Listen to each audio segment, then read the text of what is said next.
Welcome back to another episode of Masks Off. It's Tia I am Kim. and we're super excited to kind of continue the manifestation conversation we had in the last episode. We realized we were kind of all over the board, but like we said, hope that you got a little tidbit, but we wanted to kind of focus potentially, we kind of flow with the conversation. So our intention, at least, is to talk about non-attachment and surrendering. And the quote we're going to share with you is by Anaïs Nin. Throw your dreams into space like a kite, and you do not know what it will bring back. A new life, a new friend, a new love, a new country. And the reason we pick that quote is because it's literally like you have your thought, what you want to manifest, and then you release it. And so she says a kite, and when I picture that, I think of like a kite and the string breaks and it just floats away. Yeah. And then you're not attached to, the kite's gone, that's okay. I'm going to trust what is going to come back to me. Trust. Yes. That's the key word. And it's hard. The key word. It's very hard. And why it never worked for me in the past is because I'd have the thought of what I wanted. Mm-hmm. And then I was attached to the outcome of getting that thing. I thought, I gotta have it. Like holding on tight, really tight. And did you notice it's like, oh, it's not here yet? Yes. It's going to show up. Oh, but I really want it. I really want this experience to happen or that to happen. Yes. Yeah. I have a perfect example. And I have one too that just popped into mind too. You go first. You go first. You go. All right, I'll go. You brought it up. So. Okay. All right. So I've been trying to sell my parents' house that they lived in where I grew up because now my dad lives in Florida permanently. And so I've been trying to sell the house. Literally, we put it on the market 1 year ago. And when my mom was still alive, she had such resistance to the house selling. Sure. She didn't want to sell it. But she finally agreed, put it on the market in October, and actually had a few offers, which was pretty surprising. And then she had passed in January. On Valentine's Day, we got an offer and a contract, or maybe it was like February 18th. Okay. Now, mind you, so coronavirus did happen, and I do understand coronavirus slowed things down. Yeah. But can I tell, I so wanted that house to be sold because I'm the one in New York, right? I'm the one who's in charge of it. I'm taking care of it. I just so wanted that house to be sold. It's so attached to that outcome. I cannot even tell you. And every single roadblock that could come up, came up. The buyer got coronavirus apparently twice. Oh no. And because she got coronavirus, and for the first time she got coronavirus, she was out of work. The mortgage company had to wait until she could be back to work, produce pay stubs. I mean, literally every single roadblock that could slow slowed it down. I just closed yesterday, which for those of you know is, July 28th. So it took 6 months, I think it was. 5 months, which both my realtor and lawyer said was the longest, most unusual, worst case ever. Wow. Right? And so I believe that part of what was taking, besides certain things maybe in the universe, but I was so attached. And it was such a lesson for me throughout. I was aware of the fact of how attached I was to the outcome. Yeah. And I was really trying to let go and surrender and just trust that it would happen when it would happen. But it was such a battle for me because I so didn't want to deal with it anymore. Yeah. Finally, I succumbed, and I listened to my lawyer, and I sent what is called a time is of the essence letter, which basically says that you, the buyer, whoever, you have 10 days to close on this house or else the contract is null and void. We keep your deposit and we move on. Wow. I was resistant to that as well because I didn't want to start over. I kept saying, no, I'm not doing this. I'm not doing this letter. I'm not doing this letter. Yeah. I was in resistance. Because what if it's on the market for another year? Yeah. What if? That's exactly what was going through my mind. See, the what if, the fears, the resistance, all that energy was blocking.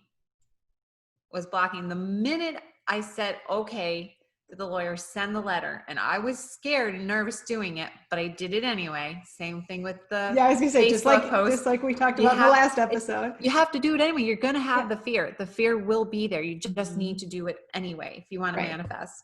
Right. He sent the letter. The next day, the lender cleared to close. Oh, in one day? The next day, like the letter went out on a Thursday, say it was a Thursday. Yeah. Friday, we hear back from the lender, you're now cleared to close. And we set the date and it was yesterday. So you released attachment. Yep. You let go of your resistance. Yep. And you surrendered to, you know what? Here's my Hail Mary, kind of. Yes. Yes. The long pass. Is it going to get caught? And if it doesn't, guess what? I get to have a replay and we get to do this all over again, but the house is going to sell when it's ready to sell. Yes. And bam, they caught the pass. It happened. It caught the pass. God. Yeah. Wow. It's a perfect example of manifesting. And it shows how we stop forward momentum. Yes. As well. Because who knows, maybe you had a little attachment to the house yourself. You know, like your mom was so resistant and it's like, am I betraying my mom by selling the house? Yeah. You know, who knows? That's interesting. Could subconsciously, that could all be there. It's true. I'm not even sure. Who knows? Yeah. I mean, and it's your childhood home too. That's a hard thing to let go of. Yeah. In a way. I think it was more the resistance was, I don't want to start over and do this all over again. I don't have the bandwidth to do this all again. So it was more of that. Yeah. So what was your example? Oh, mine is completely different. I mean, I could share something very similar to the one you have, but and this may sound less so, but so we didn't travel much at all as a family. I think I've shared that before in the past. When you were a kid or when? Well, as a kid, not at all, really. Oh, but in the beginning with your kids, you did. Yeah, so I took the kids to like Washington, D.C. for a 4 or 5 day weekend, or we went to California to visit my mom's friend who was like kind of like a godfather type figure for me. He wasn't technically my godfather or anything, but just so he could meet my daughters. I hadn't seen him in a while. But little things like that. And then I don't know when it was middle school age, the kids started being like, I want to travel. And I love to travel, but I kind of like put it away and wasn't really open to it because, and I think I may have shared some of this just because my husband works for himself and he had the blockage of I can't travel, blah, blah, blah. So it's an example of my daughter manifesting. Really, not necessarily, I mean, a combined thing. So she started talking about Iceland, maybe 5th, 6th grade, before Iceland got super popular. She's like, I want to go to Iceland. And I just remember being like, why would you want to go to an ice barren land? You know, because I didn't know anything about Iceland too. But I just was like, okay, that's great. Yeah. You know, I kind of like, okay, but blew it off because it's like, well, we're not going to travel. It's a long way to go. But she kept talking about Iceland. So here she is talking about this. And then I think it was 8th grade. Gosh, I don't even remember what grade it was. Summer, but maybe it was the summer between. And she just mentioned it again. And it was like every little, like if you think of stacking blocks, the little wooden blocks, every block just aligned. Because I was kind of in that, I really want to travel again. Yep. And we had finally done a little vacation as a family. And so it really was like, oh, I realized how much I missed it, how much I had been suppressing it.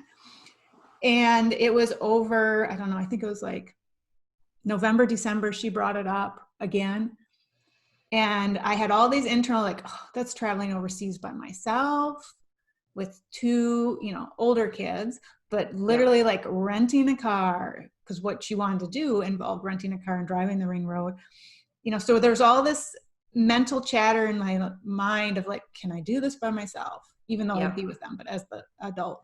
Sure. Resistance. And then she just happened to ask one day, and I literally was like, let's do it. And I'm not kidding you, within 24 hours between her and I, we booked the tickets, done all this. Cause I'm like, it was kind of the fear piece. I'm like, just because I'm afraid to do this and rent a car overseas by myself, driving in mountainous areas and on these narrow roads, we just did it. So everything aligned. So she had put this vision out there for years.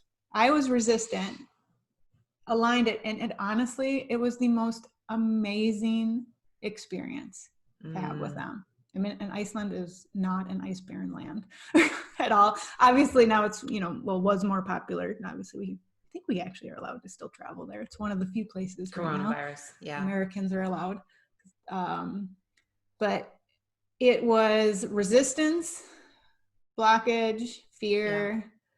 Even though I still wanted to, I wanted to do it in a safer way, whatever that looked like. But she just had this vision in her mind. And we're not one to go back to the same place. We're still always saying like, we're going to go back. We're going to go back again because it's such an incredible, beautiful place. Part of the world. Oh my goodness. Highly recommend for those. Well, and what I'm hearing too in that situation is that manifesting can take a while. Yes. So, right, because how many years did it take from when your daughter first said she wanted to go to Iceland to the time that it actually happened? At least 2 years. Okay, so 2 years. So sometimes, so do you think it took that long because of your resistance? Or do you think it just needed to take that long for everything to line up? I think there were so many things. There was that, oh my gosh, it's super expensive.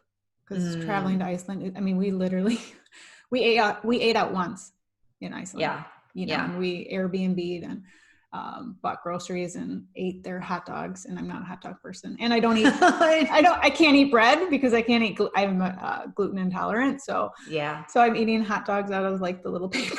I mean, but we had so much fun. So I think there was like this, how can I justify spending this kind of money? Even though we did it as not camping, but as cheap as you can do without camping. Yeah, exactly. I mean, just renting a car is outrageous. But so worth it. So I think there was money blockage. There was the fear of doing it on my own.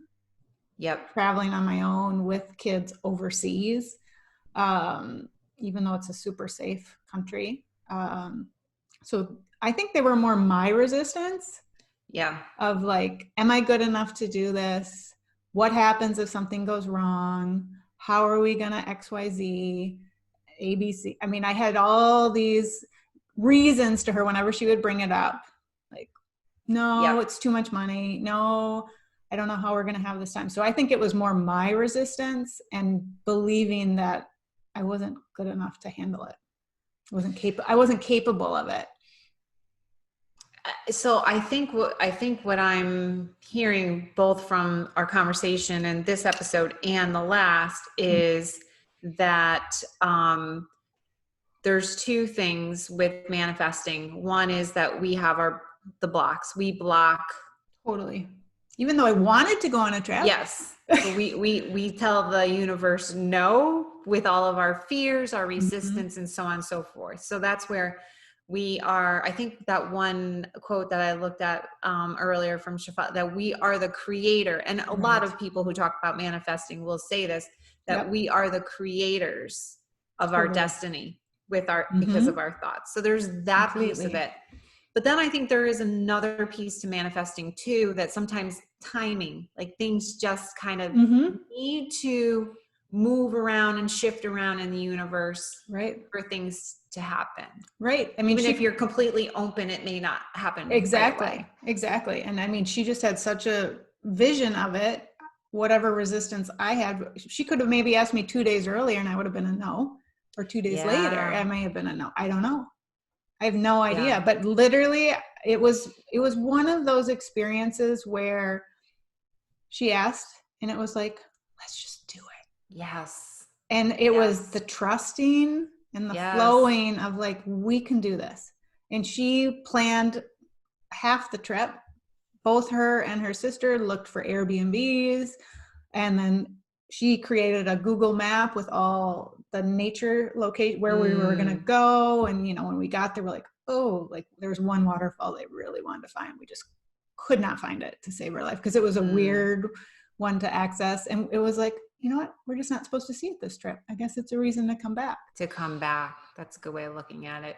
But yeah, I think it's timing is a big part of it. A big piece. And I think even if we miss the timing at one time, it's going to come back around if it's it'll come back anyway for right when it's meant to happen. So that's that piece of that. Side note, I want to travel with you and you guys. I want to do all these nature places. I swear I want to go with you sometime. Oh my gosh. It's it's amazing. Oh, well, okay. Here's another part of manifesting. So intention setting, like that's another piece of it, right? Is to put it out there. You always I hear people all the time, well, I'm just going to put that out into the universe. But the key is to put an intention out into the universe and then just let it go. That's the key. Let it go. Just surrender to it. So like I was sharing that whole activity or exercise that I had to do in the group that I was saying is you have to really, in order to really, really surrender and let go, like it has to be like you have no attachment at all. Yeah. No attachment to the outcome. Yeah. And I think it's important too to look at manifesting too, as there's like manifesting physical things. Yes. And manifesting your life.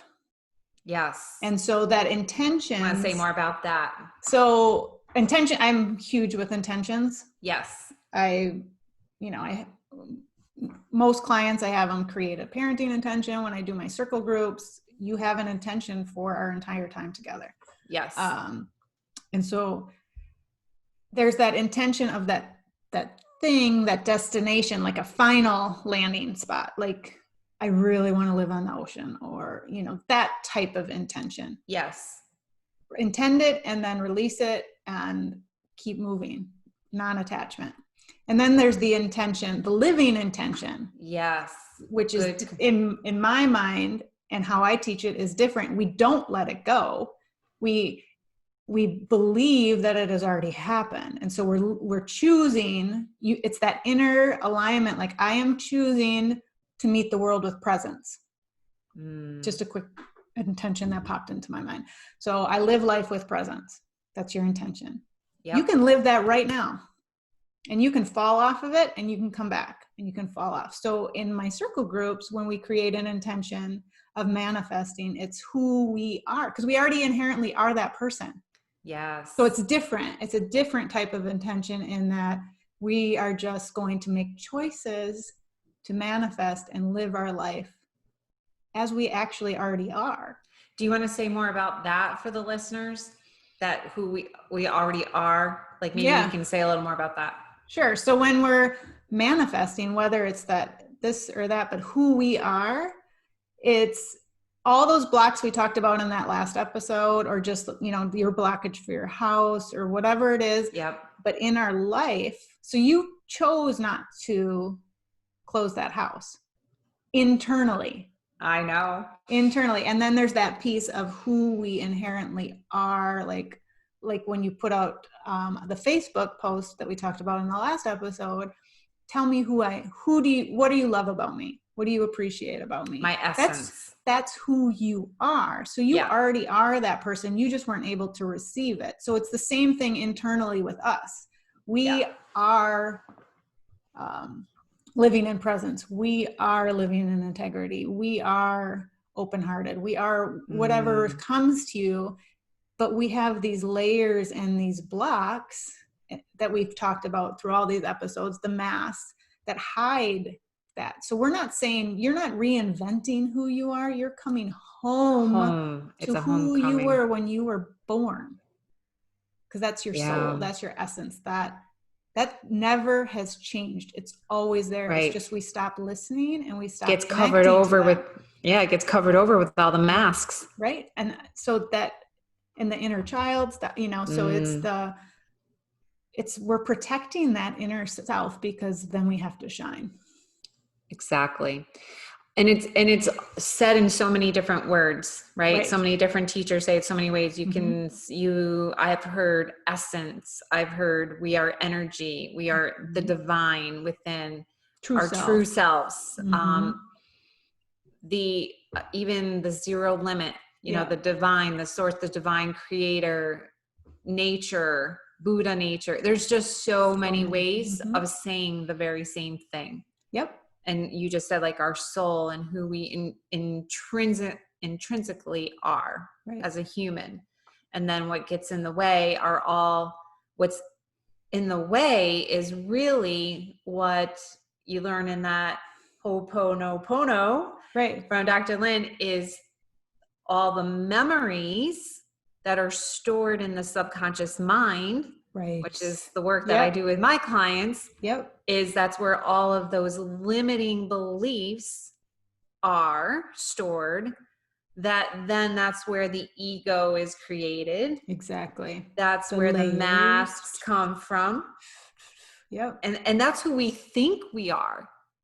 That's who we think we are. Because we've been conditioned to be conditioned to be successful, conditioned to be a good wife, conditioned to be the good girl, a good student, the people, all of that.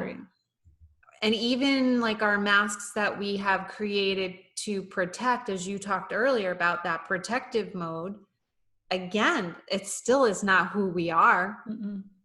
It's not who we are. So what was the example? Oh, I think it was with the Facebook where I not being able to receive. That's not who I am. Who I really am is expansive, right? It's abundance. It's the energy. And when we're able to tap into that, that's when you manifest more. Exactly. And that goes back to what you said about you're in alignment, and then you're intentional. And that's when living with intention, right? Which is part of manifesting, but the end goal, so an intention is different than a goal. Exactly. So understanding a goal is something you can check off, but an intention is something you're living every moment, and you fall off and you come back on. So to be clear, so often if you're manifesting that house, that's a goal. You can have the intention you want to live on the ocean or in the mountains or whatever, but once you're there, you're there. And so it's a destination to get to, and you can block and all of that, but we never block our intent. We block our intention, but we are always that. So it's how we choose to interact and co-create in the world, but we never lose who we are. We're born with it. We die with it. And if you believe in more lives, you come back in the next life with it to learn new lessons that you didn't learn in previous lives. Energy can never be destroyed. It's never created nor destroyed. So that's infinity, the infinite. And that's such a beautiful thing too. It's like, that's why it's always there. It cannot be destroyed. It can be suppressed and layers can be put on top of it, but it's still glowing within us. I mean, one thing I actually just did this. I do this with clients a lot, and it's one of my remembering tools to remember who I am. It's that simple thing of just putting your hand on your heart. Because that's I am here. I am in a physical body, but when I put my hand on my heart, then I feel like what you just said, that expansion. It's like I'm more than this physical body, but I need the physical body to connect to my essence. Yeah, that's beautiful. It really is. So one other example in terms of not talking about manifesting something physical and manifesting and just showing up is, so I've shared in the past many, many times in the episodes how much, I get into that anxious worry space about my kids and about their well-being and things of that nature. And I have really, really, really been working on that and being intentional and setting an intention to let go, really let go, and just to be able to love unconditionally. Which is really hard, actually. It's super hard. Yeah. It's super hard. So I wanted to bring this example in just to be able to show the listeners that it's not a one and done. Yes. So right? important. It's so important. It is definitely something that I have to continue to cultivate. So for me, it's learning how to just let go of my kids, because that's where I worry the most as a mom. I'm wanting to be the mama bear, protect, so on and so forth. So, and they're 21 and 18, so they're adults, and it's time to let go, just go. And so I have really been working on letting go of my worry and fear, or even judging their decisions, right? Just judging the choices that they're making, because I talked about this before. I want them to make different choices, or wanted them to make different choices, so that I wouldn't have to be uncomfortable and sit in my anxiety. Right. So I will say that I have really been in a good space with it. I have been in a good space.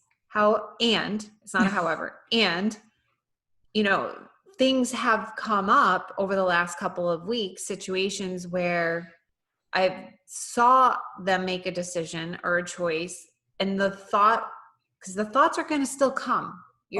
We cannot stop the thoughts, right? It's what you do after that. Right. So in the past, the thought would come, oh my God, she just did this. He just did that. This is going to happen. Worry, fear, anxiety, uncomfortable, future, all future based. And I would spiral. Now the thought still comes when they make a choice. I'm like, and then I pause. And now I recognize, I pause. There's the pause. Yeah. Okay. It's their lives at this point. It's not going to help me or them if I go back into that anxious energy, that fearful, negative energy. So I check in with myself, and I remind myself that let go and surrender, and I will be okay. They will be okay no matter what happens. Right. And it's just this mental, so then now I've taken a different path, right? It's still the same thought, but it's still the same thought. Exactly. So that doesn't go away. That doesn't go away, but I have a choice which path to go down. Right. And so I have been choosing to go down this path of trusting, because we're talking about trusting, surrendering, flow, and letting go. And I am more in heart space, as you talked about, the heart space. I'm in unconditional love, that no matter what they're choosing, it doesn't, even if it is the worst choice in the world, but who am I to say that that's a bad choice? That may be exactly what they need to be doing for their own evolution.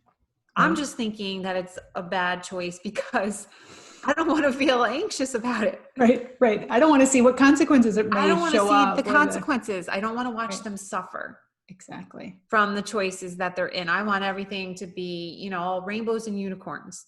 That's my childlike. Exactly. I don't want the discomfort. I want everything to be easy and easy peasy. Yeah. And that's not which is normal. So many, it's so, however, not healthy for me. I'm not being an adult when I'm in that space, and I'm not helping them. Right. So now I'm just adulting, choosing this path of, well, and it's the attachment. Before, you had not only attachment to their choices, it's attachment to your children, enmeshment, attachment to the choices, attachment to what happens after, the worries and the fears. And so when you're releasing, like we're talking about with manifesting, that's why manifesting shows up in all different, it's not just the vision board. Exactly. It's your life. You're manifesting your life, and how you are choosing to create the life within and choose different mindful paths, you are influencing especially those close to you, because now your son and daughter can rise, and mom's still going to be there for me and be okay with the choice, and I'm not going to get her anxiety on top of any anxiety that I'm already putting on myself because I screwed up. Which would be first and second arrow, right? That goes back to the first and second arrow. And they did feel that, they knew, lot of pressure. They know or knew that maybe that wasn't the best thing for me, the best choice. But then on top of it, now mom feels blah, blah, blah. Right. Going back to the manifesting though, when doing the internal work. So what I am now able to manifest, or anyone who is doing the work, is now the outcome is more peace, Right. more freedom. I'm staying in my lane. Yes. I'm staying in my lane, focusing on me, doing my own inner work. And not only that, but there's such a different energy and vibration right now between myself and especially my son.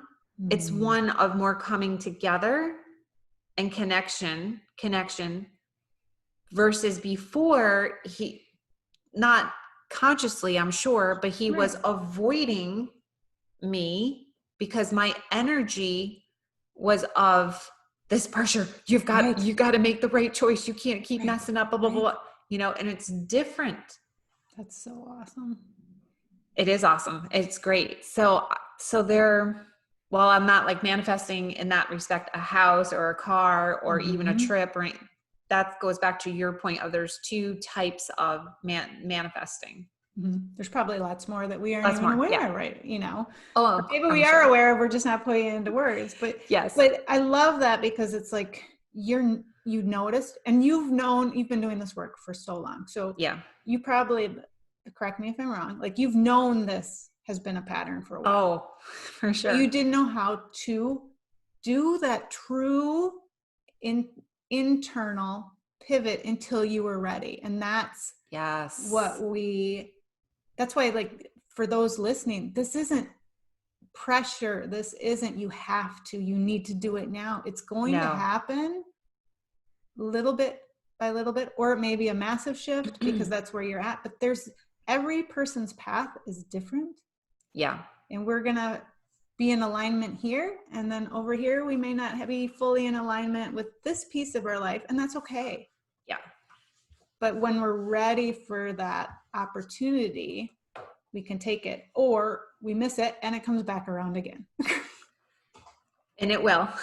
And it will come back around, because that is a good point, because I have been consciously aware of this for a very long time. And the key is to just keep taking action steps. Right. Like I've been continuing to we talked in the last episode, that awareness, self-aware, to continue to be self-aware and work on it. And then, but it's not about efforting. Like, oh, I have to change this. I have to make this different. That doesn't happen. And I think what you brought up is another good point. And, you know, it's probably something we should dive in a little deeper on another episode. So you have you're manifesting, you have this vision of what you want your life to look like, or this thing that you want, this tangible form thing you want in your life, or whatever it is. So we have it, we have the non-attachment, and we release, but that doesn't mean you're just like, I'm just going to lay back and do nothing now, because I'm not attached to it and I'm in alignment. But in reality, manifesting also means taking mindful action steps without 100%. Attachment. And that is what is so hard, because oftentimes when we think we're taking steps towards this thing we want to manifest, then we're attached. But when you start to discern and learn how to continue to take those action steps, because you're still moving towards, but you're not attached to the outcome. So you're open to the universe, maybe like, I know you think you want this, but as you're taking these steps, here's another possible opportunity that may be better for you. Which is why that saying comes in, be careful what you wish for. Yes. Right? I gotta write that one down. Because you don't always know, right? Right. We may think we want this, but reality is this is what serves your inner self better. This is more in alignment with you, but because of your layers, you can't see it yet. So you're still taking action. Like, you've known this experience that you've been having back and forth for a long time, but you still were taking steps to heal and to repair. And that's that inner alignment, peeling back the layers piece. So those are those action steps. Exactly. And that's a very important piece. Yeah. It's not going to laid out. happen without that happening. No. And I think that, from a personal growth standpoint, I don't know, I think we talked about this before. But like I consume self-help books for a long time. I read Eckhart Tolle, I read all these people. Yeah. And I was taking it, and it was a worthwhile step. It was creating a foundation, but my life didn't pivot and shift and come more into alignment until I started taking action on everything that's in those books. 100%. Actually working and paying wisdom teachers to help me stay on the path, have that accountability, because this work isn't meant to happen alone. Or overnight. No. Yeah. No. I mean, and when we have a community, whether it's just one friend who wants to do the path with you, whether you choose to work with someone individually, you choose to work in a group, on an online course that has, 300 people, and whatever it is, there's no right or wrong. And maybe it's a mixture of everything. Yes. But it takes effort. You can't just read a book. You can't just listen to a podcast. Keep listening and keep reading books. I'm not saying, you just showed me the newest book you just bought. I'm still reading books. I'm still learning, because some teacher may say it to me differently, or I can pick up a book I already have and reread it, and I learn new things. Right. You hear something different in a way that you hadn't heard it before. Exactly. So it never because ends. You're ready for it. Exactly. It never ends.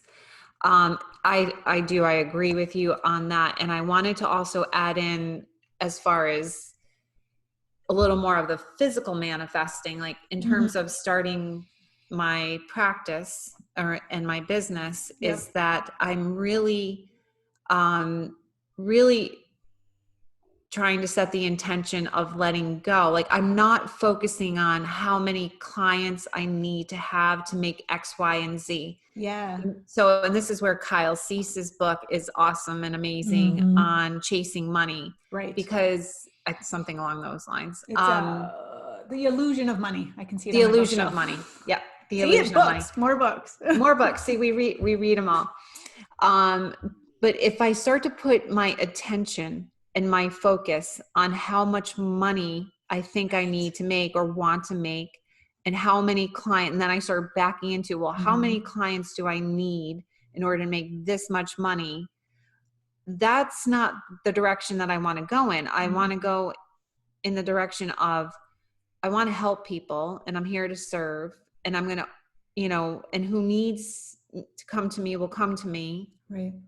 And going back to that thing that you were just saying, can't just sit back and just wait for the clients to come. I have to take the action steps. Right. I have to put myself out there, whether it be on social media or however I want to promote myself and put myself out into the world. Right. But then I let it go. Exactly. Then I don't attach to how many are going to come back to me. And that's that shift. So when you're so focused on money, because, everyone's got their own whatever thing. Yep. This is not judgment per se. This is from our side, our experience, our growth. What I've learned for myself. Is when we are focused on the traditional way of business, right? What you just said. Because how many times is a business coach going to say, okay, you need this much money, and I'll backtrack and figure out what that is. How many leads you have to have, and how many of this to get them to convert, to do this, to do that.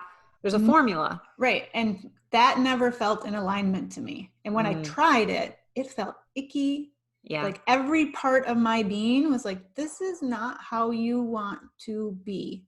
It's not in alignment with what you teach. And then when you switch it, like you said, you switch into service. Yeah.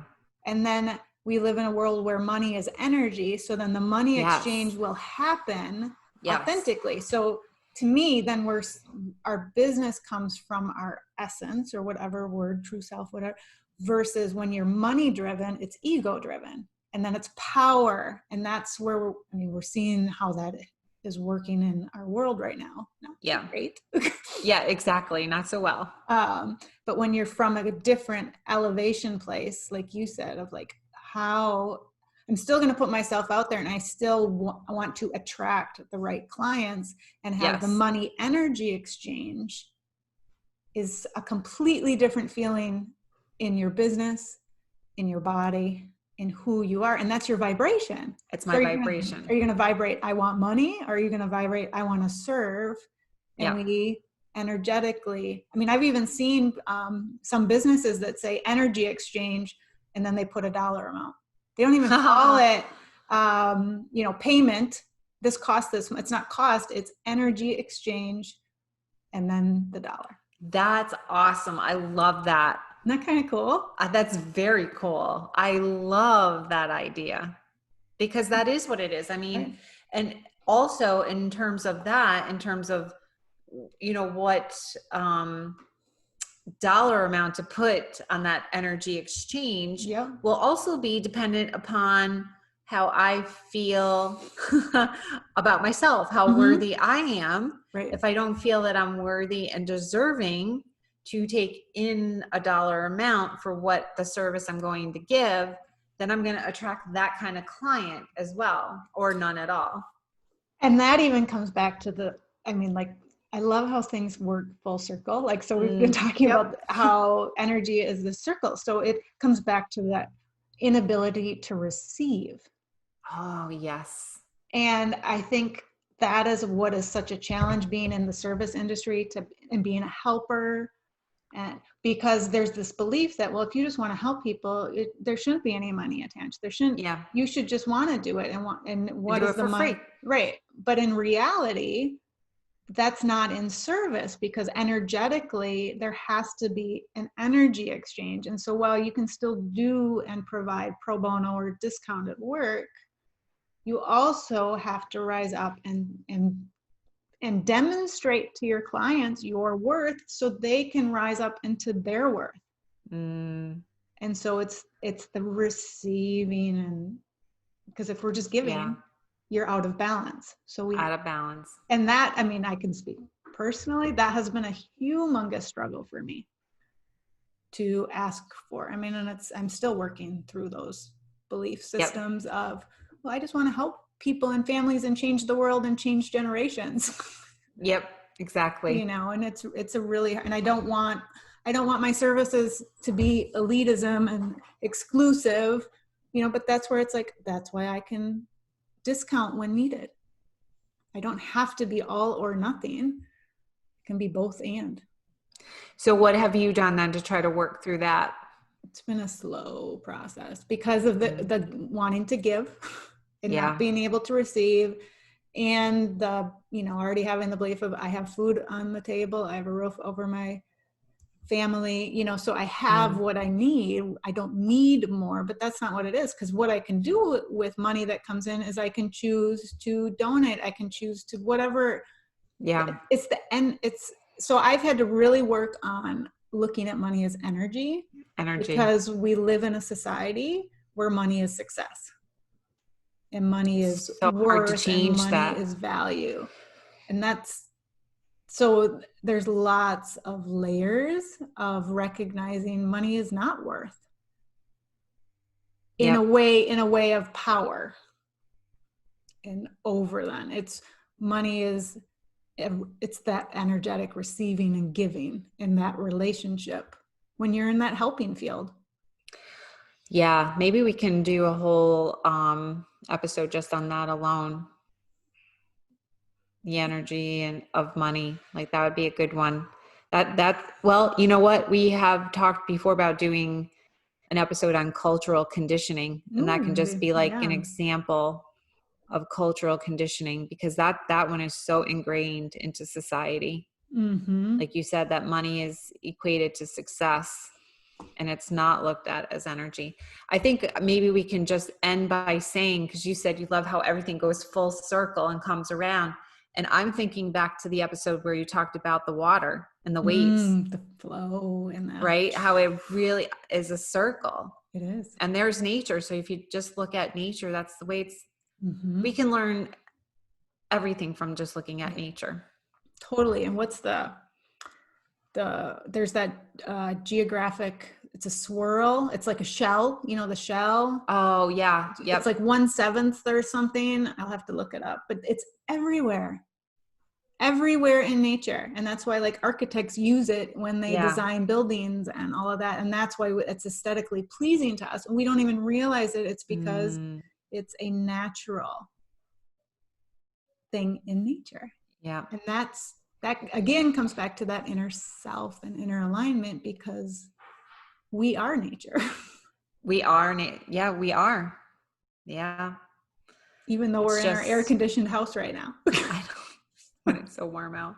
So yeah, so I mean, I really love this conversation that we had today, and I really love that we're talking about this. And if people have more questions about this or want to understand more, we've said before, you can always email us. It's in the show notes, our email address, or what is it again, real quickly, podcast masks off. Yeah. It's the opposite of masks off. Podcast was taken. So we're podcast masks off at gmail.com. Yeah, so if you love to hear from you. Love to hear from you. If you're wanting more support on just how do I shift some of this, email us and we'd be happy to help you and reach out. Awesome. Thanks for listening. Yeah. Thanks for listening, everybody. Have a great day. Bye.